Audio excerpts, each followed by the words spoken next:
Hello students, तो 11th physics chapter force and laws of motion और इसका first lecture हम बना चुके हैं। ठीक है, और उसमें पढ़ा था हमने फोर्स के बारे में और हमने उसमें बताया था कि ये काइनामेटिक्स से अगला पार्ट स्टार्ट होता है। ठीक है, काइनामेटिक्स आपने पढ़ा था थर्ड और फोर्थ चैप्टर में। वहाँ पर काइनामेटिक्स में आपने पढ़ा था मोशन क्या होता है, रेस्ट क्या होती है, ठीक है, उनके पाथ कैसे निकालते हैं, प्रोजेक्टाइल क्या होता है, तो वहाँ पढ़ा था। और ऑब्जेक्ट रेस्ट है या मोशन है, ठीक है, बस केवल हम उसकी कंडीशंस फाइंड करते थे। उसके बाद जो यहाँ से चैप्टर शुरू होता है वो होता है हमारा डायनामिक्स। ठीक है, डायनामिक्स का मतलब क्या होता है कि डायनामिक्स में ऑब्जेक्ट के हम रेस्ट और मोशन को तो पढ़ते ही हैं, लेकिन उसके साथ हम उसका कॉज भी पढ़ते हैं कि अगर कोई ऑब्जेक्ट रेस्ट पर है तो क्यों रेस्ट पर है, अगर कोई ऑब्जेक्ट मोशन पे है तो क्यों ऑब्जेक्ट मोशन में है। यानी इस चैप्टर के अंदर हम उसका कॉज भी पढ़ेंगे। इससे पहले चैप्टर में हम केवल यही पढ़ सकते थे कि उसकी कंडीशंस के बारे में कि वो रेस्ट है या मोशन है। क्लियर है यहाँ तक? ठीक है। उसके बाद हमने ये चैप्टर स्टार्ट करा तो उसमें फोर्स के बारे में पढ़ा कि रियलिटी में फोर्स होती क्या है, फोर्स की टाइप क्या होती हैं, हम इनको कैसे बाइफरक्रेट करते हैं, कॉन्टैक्ट फोर्स कौन सी होती हैं, नॉन कॉन्टैक्ट फोर्स कौन सी होती हैं। ठीक है, तो अगर वो आपको नहीं पता तो आप पिछले लेक्चर पर जाइए, वीडियो देखें और वहाँ से आए आगे, ताकि आगे की वीडियो आपको समझ में आ सके। ठीक है, वहाँ पर हमने थोड़ा बेसिक बताया हुआ है कि फोर्स है क्या, कौन सी फोर्स है, कैसे निकालते, कैसे इंडिकेट करते, थोड़ा सा हम यहाँ भी बताएंगे आपको। ठीक है, तो स्टार्ट करते हैं आज का लेक्चर और पढ़ते हैं आगे, इससे आगे कि force and laws of motion में क्या है। ठीक है, देखिए अब तो हम क्या कह रहे थे, हम फोर्स के बारे में बता रहे थे, तो फोर्स को थोड़ा सा हम और बता देते हैं यहाँ पर। फोर्स तो ठीक है, तो फोर्स को हमने दो पार्टों में बांट लिया यहाँ पर, कॉन्टैक्ट और नॉन कॉन्टैक्ट फोर्स। ठीक है, कॉन्टैक्ट और नॉन कॉन्टैक्ट।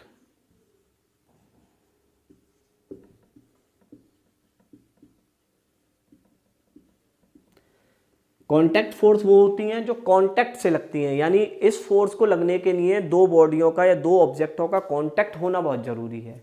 ऐसी फोर्स हमारी कॉन्टैक्ट फोर्स कहलाती हैं। इसमें होता है आपका नॉर्मल, टेंशन, स्प्रिंग, फ्रिक्शन। ठीक है, अच्छा जी।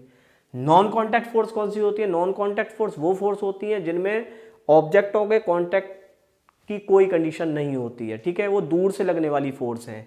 तो ऐसी फोर्स होती है इलेक्ट्रोस्टैटिक या electromagnetic force,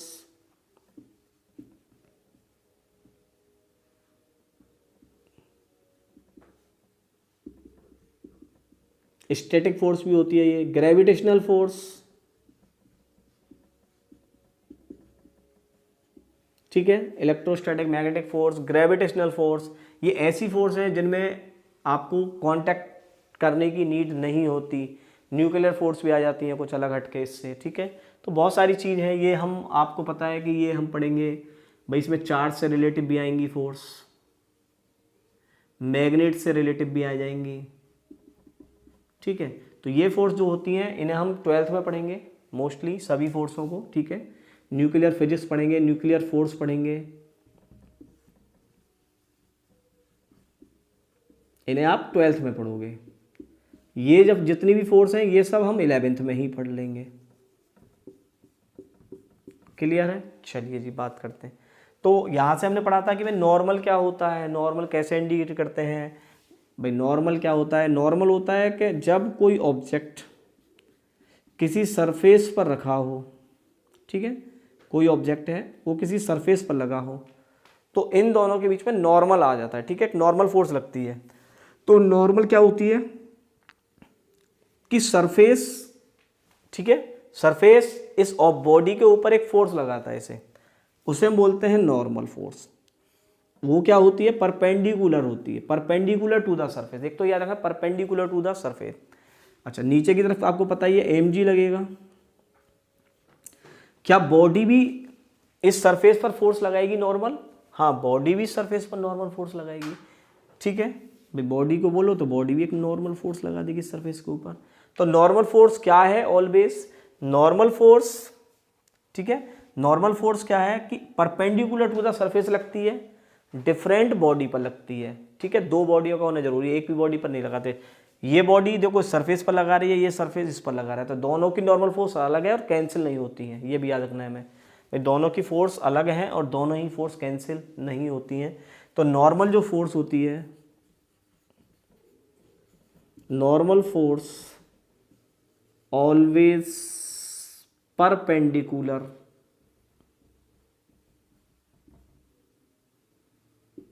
to the surface, ठीक है, परपेंडिकुलर टू द सरफेस होती है and acts on different body, ठीक है, डिफरेंट डिफरेंट बॉडी पर लगती है। ऐसा नहीं है एक ही बॉडी, अब एक बॉडी इसने अगर सरफेस ने इस पर लगाया तो ये सरफेस पर लगाएगी, और दोनों फोर्स अलग अलग बॉडी पर लगने के कारण कैंसिल नहीं होती हैं, ठीक है जी। तो ये हो गई आपकी नॉर्मल फोर्स, क्लियर है। अब नॉर्मल फोर्स के आप डायरेक्शन कैसे भी निकाल सकते हैं, बहुत सारी चीज़ें। ये क्या करती है, ये बॉडी को, आपको पता है, अब बॉडी को देखो ऐसे दूर करने की कोशिश करेगी, मतलब बॉडी को स्ट्रेच करेगी। आपसे बोला जाए कि ऐसे कोई ऑब्जेक्ट रखा है, इसे ए मान लें और इसे बी मान लें, आपसे पूछा कि नॉर्मल फोर्स बताइए, ठीक है, तो नॉर्मल फोर्स निकाल सकते हैं हम इसमें। ऐसी चीज़ों को हम बोलते हैं एफ बी डी। क्या बोलते हैं, पहली वीडियो में बताया हुआ है सब चीज़, लेकिन मैं आपको थोड़ा सा बता रहा हूँ। फ्री बॉडी डायग्राम, ठीक है, जिससे हम ये इंडिकेट कर लेते हैं कहाँ से। अब बी की बात करी जाए तो बी पर बात करी जाए आपको, तो बी पर देखिए एक फोर्स ए लगाएगा ऊपर की तरफ, normal due to A. B खुद ए पर एक फोर्स लगा देगा, बी किस पर लगाएगा, ए पर लगाएगा, और एक होगा एम जी जो नीचे की तरफ लगेगा। क्लियर हो गया। ये लगाएगा नॉर्मल बी और किस पर लगाएगा, ए पर, ठीक है, ये बी है और ए पर लगा देगा, तो ये हो गया बी का। अच्छा ए की बात करें, ए की बात कर लेते हैं यहाँ पर, तो ए पर देखिए एक लगेगी सरफेस के कारण, normal due to the surface. एक इस पर बी भी लगा रहा होगा, ए की बात कर रहे हैं तो बी भी तो लगाएगा इसके ऊपर नीचे की तरफ, तो ये लगा देगा एन बी। क्लियर है। एक लग रहा होगा एम जी, ठीक, एक लग रहा होगा एम जी, और एक खुद लगा रहा होगा सरफेस पर। क्लियर हो गया। तो ऐसे ऐसे स्ट्रक्चर को बोलते हैं F B D, free body diagram.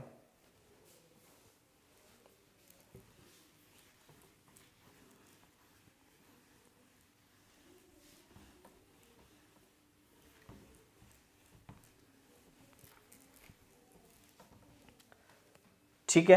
अच्छा जी, तो फोर्स हमें समझ में आया। फोर्स की यूनिट न्यूटन होती है, सीजीएस यूनिट डाइन होती है। न्यूटन डाइन का रिलेशन हमने पढ़ा है, 1 newton equal to 10 to the power 5 dyne, ठीक है, 1 newton equal to 10 to the power 5 dyne. चलो जी, बहुत बढ़िया। अच्छा जी, अब आगे बढ़ते हैं। तो इसमें पहले हम थोड़ा थ्योरेटिकल पार्ट्स है, तो थ्योरेटिकल पार्ट्स को पूरा कर लेते हैं, वो समझा देता हूँ आपको कैसे करना है। तो सबसे पहले पढ़ते हैं Newton first law of motion, ठीक है, न्यूटन फर्स्ट लॉ।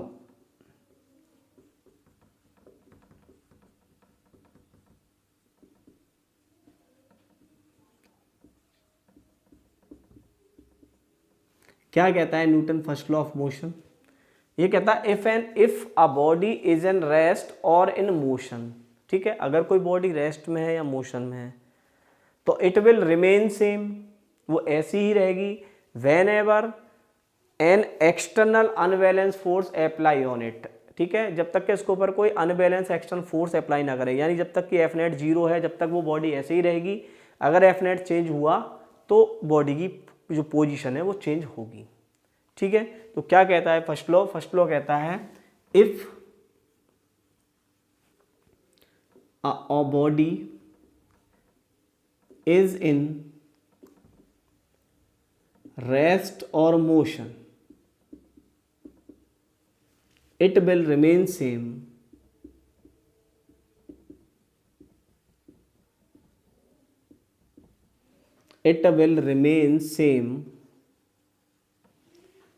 कब तक? till when F net is 0,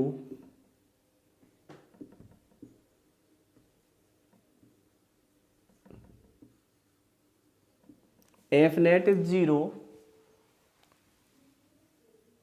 ठीक है, एफ नेट इज 0 यानी इस पर लगने वाली एफ नेट फोर्स 0 है when ever external force apply on it, when ever external force apply on it, ठीक है, यानी जब तक हम उस पर एक्सटर्नल फोर्स लगा रहे हैं और लेकिन एफ नेट आपका 0 ही आ रहा है तो बॉडी की जो पोजीशन है वो चेंज नहीं होगी, ये याद रखना है। क्योंकि अगर एफ नेट 0 है तो हमें समझ में आ रहा है कि एक्सीलरेशन भी 0 है, अगर एक्सीलरेशन 0 है तो इसका मतलब या तो बी कांस्टेंट है, अगर बी कांस्टेंट है तो आपको पता है कि बॉडी एक कांस्टेंट मोशन से चलती रहेगी, या फिर इसका बी 0 होगा तो वो बॉडी रेस्ट में ही रहेगी, ठीक है। ये जभी तक कंडीशंस हैं जब तक कि एफ नेट 0 है, यानी एक्सटर्नल फोर्स जो लगाई है वो एफ नेट 0 कर रही है, यानी अनबैलेंस नहीं है, बैलेंस कंडीशन है,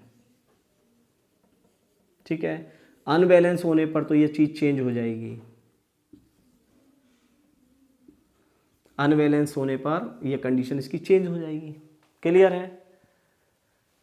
इसको हम Newton first law of motion को, आपको पता है कि Newton of first law of motion को हम एक और नाम से भी जानते हैं जिसे हम बोलते हैं लॉ ऑफ इनर्शिया, ठीक है। क्या बोलते हैं? लॉ ऑफ इनर्शिया,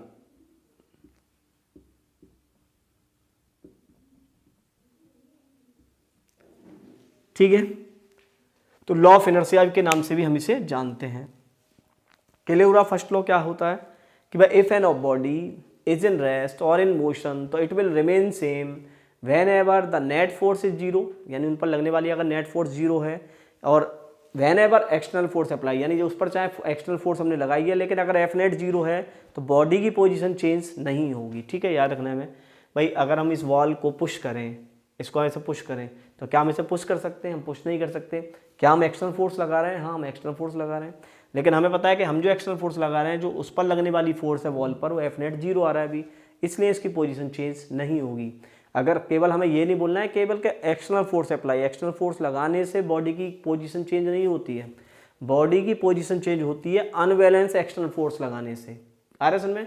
केवल एक्सटर्नल फोर्स लगाने से जरूरी नहीं है बॉडी की पोजीशन चेंज हो जाए, तो हमें क्या लगाना है? अनबैलेंस एक्सटर्नल फोर्स लगानी है अगर बॉडी की पोजीशन को चेंज करना है। जैसे कैसे नाम से जानते हैं? लॉ ऑफ इनर्शिया, क्लियर है?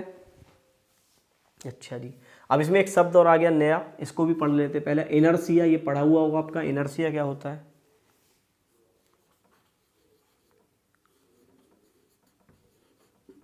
इनर्शिया क्या होता है? तो इनर्शिया है, ठीक है, ऑब्जेक्ट की एक कंडीशन होती है, तो इसको हम बोलते हैं, अगर सिंपल वर्ड्स में समझना चाहो तो it is the inability of a body which can not change its position itself. सबसे सिंपल कंसेप्ट है इसका कि इनर्शिया क्या है? इनर्शिया किसी भी बॉडी की इनेबिलिटी है कि it can not change its position itself, यानी कोई भी बॉडी अपनी पोजीशन को अपने आप चेंज नहीं कर सकती है। अगर हम उसे चेंज करना है तो उसके ऊपर एक एक्सटर्नल अनबैलेंस फोर्स लगानी होगी, ठीक है, क्लियर है? यही कंडीशन है उसकी। तो इनर्शिया क्या है रियलिटी में? ये है inability of a body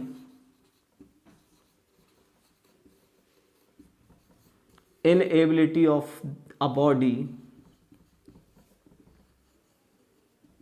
which does not change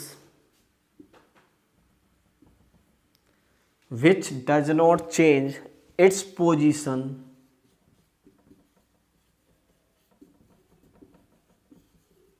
itself, ठीक है, यानी ये अपने आप अपनी पोजीशन को चेंज नहीं कर सकती है। मानो सपोज करो कोई टेबल पर बुक रखी हुई है तो वो बुक परमानेंट ऐसी ही रहेगी जब तक कि उसके ऊपर कोई एक्सटर्नल अनबैलेंस फोर्स ना लगाएं। तो हम उसे उठाकर अगर एक्सटर्नल अनबैलेंस लगाएंगे तभी होगी, हम उस पर हल्की सी फोर्स लगाएं तो उस पर कोई इफेक्ट नहीं पड़ेगा, ठीक है। तो इनर्शिया होती है। अच्छा, इनर्शिया की टाइप भी होती हैं, थोड़ा टाइप भी पढ़ लेते हैं हम, ठीक है, थ्योरेटिकल चीज़ है ये भी। टाइप बताइए, टाइप कौन कौन सी होती हैं? तो पहली टाइप होती है रेस्ट ऑफ इनर्शिया, ठीक है, ऐसे ही समझ लेते हैं हम इसे, रेस्ट ऑफ इनर्शिया। क्या होती है rest of inertia? Rest of inertia है कि if an body is an rest it will remain in rest. अगर कोई बॉडी रेस्ट में है तो वो रेस्ट में ही रहेगी till when an external unbalance force apply on it. यदि उसके ऊपर एफ नेट 0 है तो वो हमेशा रेस्ट में ही रहेगी, और अगर उसकी पोजीशन को चेंज करना है तो उसके ऊपर हमें क्या लगाना पड़ेगा? एक्सटर्नल अनबैलेंस फोर्स लगानी पड़ेगी। ठीक है, इसके एग्जांपल्स ले लेते हैं हम कि आपने देखा है कि सपोज करो कि आपको एक कोई ट्री है, ठीक है, और उसकी ब्रांच को पकड़कर आप तेजी से हिला दो तो आपने देखा है उस पर से जो फ्लावर्स वगैरह, लीव्स वगैरह या फ्रूट्स वगैरह होते हैं वो गिर पड़ते हैं। क्या रीज़न है उसका? उसका रीज़न यही है भाई, स्टार्टिंग में जब वो क्या थे, ब्रांच जो थी, ब्रांच के साथ लीव्स, फ्रूट्स और आपके जो फ्लावर्स थे वो किस में थे? रेस्ट में। आपने क्या किया? आपने एक्सटर्नल अनबैलेंस फोर्स ब्रांच पर लगा दी। किस पर लगाई? ब्रांच पर। क्या लीफ, फ्लावर या फ्रूट पर लगाई? उन पर नहीं लगाई, वो रेस्ट में रह गए, तो उनकी पोजीशन चेंज हो गई।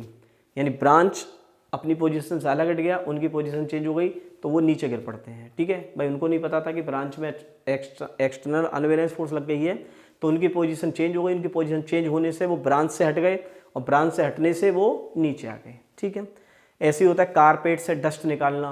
भाई कारपेट और डस्ट, स्टार्टिंग कंडीशन में कारपेट और डस्ट किस में थे? दोनों रेस्ट पर थे। हमने किस पर फोर्स लगाई? एक्सटर्नल अनबैलेंस, कारपेट पर। जैसे हमने कारपेट पर लगाई तो कारपेट की पोजीशन चेंज हुई। अब कारपेट की पोजीशन किससे चेंज हो गई? डस्ट पार्टिकलों से। डस्ट पार्टिकल अलग हो गए तो डस्ट पार्टिकल्स नीचे गिर पड़ते हैं। Clear case? ठीक है, तो नंबर ऑफ एग्जाम्पल आप कर सकते हैं, थॉटिकल चीज़ें ये। तो ये है rest of inertia. Second, motion of inertia.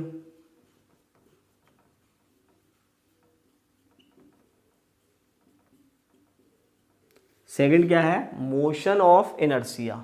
ठीक है, मोशन ऑफ इनर्शिया क्या है? बिल्कुल सेम कहानी कि if an object is in motion तो it will remain in motion whenever an external unbalance force apply on it. ठीक है, इसमें क्या है कि कोई ऑब्जेक्ट अगर मोशन में है तो वो मोशन में रहेगा, रेस्ट में नहीं आ सकता है। सिंपल है। कब तक की? जब तक कि उस पर अनबैलेंस एक्सटर्नल फोर्स ना लगाएं। एग्जाम्पल ले लो, जैसे कि सपोज करो आप बस में खड़े हो और बस चल रही है। ठीक है, आप आराम से खड़े हुए हो, सडनली अचानक बस के आगे कोई आ गया और ड्राइवर ने अचानक सडनली ब्रेक लगा दिए। तो पहले कंडीशन में क्या था? आप और बस दोनों किस में थे? मोशन में थे, कोई प्रॉब्लम नहीं थी। सडनली बस में ब्रेक लगी, सडनली बस में ब्रेक लगे तो एफ नेट चेंज हो गया हमारा, पता है एफ नेट 0 नहीं था, तो बस किस में आ गई? रेस्ट में। आपकी बॉडी को पता ही नहीं था, आपकी बॉडी इनर्शिया मोशन की रेंज में चल रही थी, तो आप आगे की तरफ गिर पड़ोगे। अरे सर, आप आगे की तरफ गिर पड़ोगे। तो ऐसे क्वेश्चंस होते हैं हमारे कि मोशन ऑफ इनर्शिया क्या है। मोशन ऑफ इनर्शिया समझ में आ गया आपको? तो मोशन ऑफ इनर्शिया है कि if an object is in motion तो it will remain in motion whenever an external unbalance force apply on it. Clear है? ठीक है, शॉर्ट मैं बता रहा हूँ आपको, ये चीज़ समझ में आ रही होंगी। और थर्ड है चेंज ऑफ डायरेक्शन।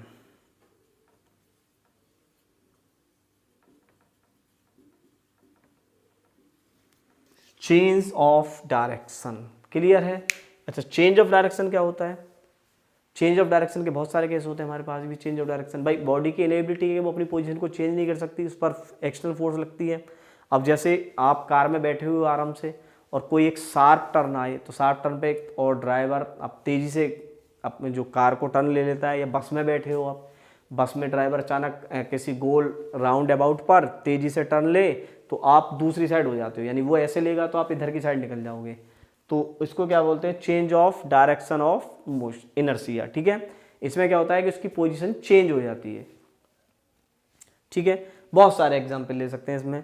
गेम के एग्जाम्पल ले लीजिए, जितने भी गेम हैं आपके। क्रिकेट खेलते हैं, क्रिकेट में क्या होता है? एक बॉलर बैट्समैन को बॉल फेंकता है, सीधी फेंकता है, और बैट्समैन उसे अपने बैट से चेंज इन डायरेक्शन, ठीक है, किधर भी घुमा सकता है। बैडमिंटन हुआ, कैरम बोर्ड हुआ, कैरम बोर्ड में हम देखते हैं स्ट्राइकर से, देखिए चेंज इन डायरेक्शन करते हैं हम। तो बहुत सारे गेम हैं जो हमारे चेंज इन डायरेक्शन पर अप्लाई होते हैं। ठीक है, तो ये था इनर्शिया। थोड़ा सा कंसेप्ट आपको समझ में आ गया होगा कि इनर्शिया क्या है, उसकी टाइप क्या है और एग्जाम्पल क्या है। ठीक है, एग्जाम्पल भी बता दिया मैंने आपको, याद रखना है, थ्योरेटिकल पोर्शन है ये, तो इसे आप कर सकते हो। क्लियर? ठीक है, तो ये था न्यूटन फर्स्ट लॉ, जो क्लियर हो गया होगा आपका। ठीक है, तो ये था न्यूटन फर्स्ट लॉ और इनर्शिया, जो क्लियर हो गया होगा आपको। ठीक है, अब हम पढ़ रहे थे नॉर्मल फोर्स और टेंशन, तो हम थोड़ा सा और क्लियर कर लेते हैं नॉर्मल टेंशन को कि नॉर्मल, ठीक है, क्योंकि अभी हमें सेकंड लॉ पढ़ना है, वहाँ से हम फोर्स निकालनी स्टार्ट कर देंगे।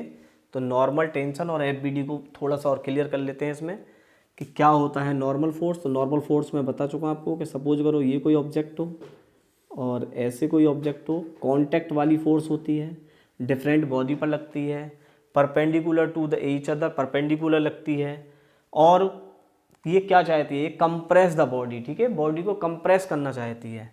तो इसकी एक खासियत होती है कंप्रेस द बॉडी।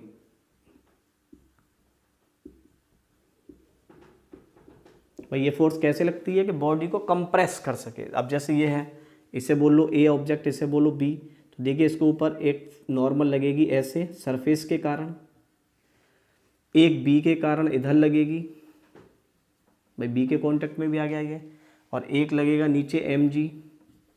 तो ए पर जो फोर्स लगी वो कितनी लगी, ए पर फोर्स आप देखिए, एक लगा नॉर्मल टू द सरफेस, एक लगा नॉर्मल टू द वी, और एक लगा एम जी। इसको बोलते हैं हम एफ बी डी। क्लियर है, इसको बोलते हैं हम एफ बी डी। अच्छा, बी की बात करें तो बी पर देखिए एक फोर्स लगेगी सरफेस के कारण, एम जी लगेगा नीचे की तरफ, और एक फोर्स ए लगा देगा इधर normal due to A. Clear है। तो बी की बात करें तो बी पर आपको ऐसे फोर्स लग जाएंगी, इधर एन ए, इधर एन एस, और इधर लगेगा एम जी। ठीक है, इस ऐसे डायग्राम को क्या बोलते हैं हम, F B D, free body diagram, जिस पर हम फोर्स निकाल लेते हैं, इंडिकेट कर लेते हैं और उसे पॉइंट के रूप में मान लेते हैं। ठीक है, तो ये क्लियर है नॉर्मल कैसे निकालना है आपको। चलिए एक दो क्वेश्चंस मैं आपको टेंशन का भी बता देता हूँ, टेंशन कैसे निकालते हैं। वैसे तो हम इसे फर्स्ट में कर चुके हैं। टेंशन का क्या केस होता है, टेंशन का ऐसे केस होते हैं, टेंशन किस में आती है, स्ट्रिंग में। ठीक है, इसे मान लीजिए M1, इसे मान लीजिए M2। ठीक, तो देखिए M2 की बात करें तो M2 पर नीचे लगेगा M2G, इस पर ये लगेगा टेंशन, इसे मान लीजिए T1, और ये टेंशन नीचे भी लगेगी। एक स्ट्रिंग में एक ही टाइप की टेंशन होती है पहले तो। ठीक है, स्ट्रिंग चेंज होने पर टेंशन चेंज होती है, ये भी याद रखना है। और दूसरा कैसे लगती है, अलोंग द स्ट्रिंग लगती है, अलोंग द स्ट्रिंग लगती है। और कैसे लगती है, टू वांट टू रिड्यूस, वो इस टेंशन मतलब जो स्ट्रिंग है उसकी लेंथ को रिड्यूस करना चाहती है। ठीक है, जैसे नॉर्मल कैसे लगता है, परपेंडिकुलर टू द सरफेस, ऐसे टेंशन कैसे लगती है, टेंशन लगती है along string, along the string लगती है। क्या चाहती है, रिड्यूस चाहती है, reduce the length of string. ठीक है, कम करना चाहती है। एक स्ट्रिंग में एक ही टाइप की टेंशन होगी, दूसरी स्ट्रिंग चेंज होने पर टेंशन चेंज हो जाएगी। अगर हम यहाँ की बात करें तो इसमें टेंशन होगी T2। ठीक, तो ये चीज़ क्लियर करनी है आपको। अब यहाँ से अगर हम T1 की बात करें कि भाई T1 कैसे निकलेगा, तो T1 is equal to M2G। भाई देखिए T1 is equal to M2G, but T1 पे यही फोर्स लगी हुई है, टेंशन इसमें आई हुई है, इसकी वजह से tension is equal to M2G। अच्छा, T2 की बात करें तो T2 की बात समझ में आ रहा है तुम्हें, एक तो T1 लग रही है नीचे की तरफ और एक लग रहा है M1G, तो इसमें लिखेंगे T1 प्लस M1G। क्लियर, ये ऐसे टेंशन निकालते हैं हम। आपको क्वेश्चन जब न्यूमेरिकल्स करेंगे तो और भी क्लियर हो जाएंगे, अभी केवल मैं आपको समझा रहा हूँ कि टेंशन की डायरेक्शन क्या होती है, लगाते कैसे हैं। और देखिए जैसे क्वेश्चन हो कि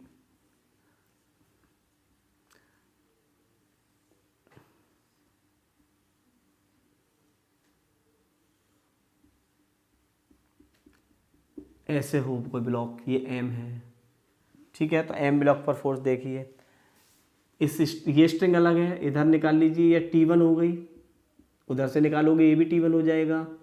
इधर की बात करें तो ये T2, ये T2, समझ में आ रहा है, क्योंकि ये स्ट्रिंग चेंज है, ये स्ट्रिंग अलग है, ये स्ट्रिंग अलग है, तो स्ट्रिंग की टेंशन हो गई T1 एंड T2, और नीचे लगेगा MG। क्लियर, भाई नीचे की तरफ MG लग जाएगा इसमें, ठीक है।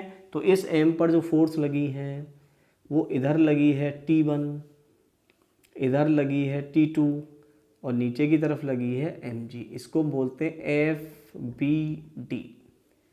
ठीक है, ये हो गई टेंशन की फोर्स। अच्छा, इंक्लाइंड प्लेन पर रख के देख लेते हैं हम। देखिए सब चीज़ की प्रैक्टिस कर लीजिए, ठीक है। FBD आपके बहुत काम आने वाला है। सपोज करो यहाँ कोई ब्लॉक रखा हुआ है ऐसे, तो बताइए इस पर नॉर्मल कैसे लगता है? परपेंडिकुलर टू द सरफेस, ये नॉर्मल लगेगा। नीचे की तरफ क्या लगेगा? mg। क्लियर है? तो ये ऐसी फोर्स हो गई। तो नंबर ऑफ केसेस हैं और आपको जितने भी क्वेश्चन सोल्व करने हैं, मतलब एम सब यही है भाई, नंबर ऑफ क्वेश्चन करते रहिए। नंबर ऑफ क्वेश्चन ऐसे तो ये बनता रहेगा। तो कंसेप्ट आपको समझना चाहिए कि सबसे पहले अगर आप FBD बनाना जानते हैं तो आप सभी क्वेश्चंस को इजीली सोल्व कर लेंगे। ठीक है। FBD क्या होता है? Free body diagram. Free body diagram क्या होता है कि हम जो ऑब्जेक्ट है उसको पॉइंट ऑब्जेक्ट मान लेते हैं और उस पर सब फोर्सों को इंडिकेट कर लेते हैं। आफ्टर दैट हम सब फोर्सों को फाइंड कर लेते हैं उसको, तो उसको बोलते हैं FBD। ठीक है। तो FBD की इंपॉर्टेंट है। टेंशन किस में आती है? स्ट्रिंग वगैरह में आती है। डायरेक्शन आपको बता दी, अलोंग द स्ट्रिंग होती है। रिड्यूस द लेंथ, ये क्या चाहती है कि लेंथ रिड्यूस हो जाए। Normal perpendicular to the surface लगती है, डिफरेंट बॉडी पर लगती है। ठीक है। तो ये चीज़ हमें याद रखनी है और इसके बाद हम नेक्स्ट लेक्चर में स्टार्ट करेंगे इस चैप्टर को आगे, और वहाँ से शुरू करेंगे हम फोर्स और फोर्स के न्यूमेरिकल्स कैसे निकालते हैं सेकंड लॉ के साथ। तो जुड़े रहिए हमारे चैनल के साथ, लाइक करें, सब्सक्राइब करें। All the best.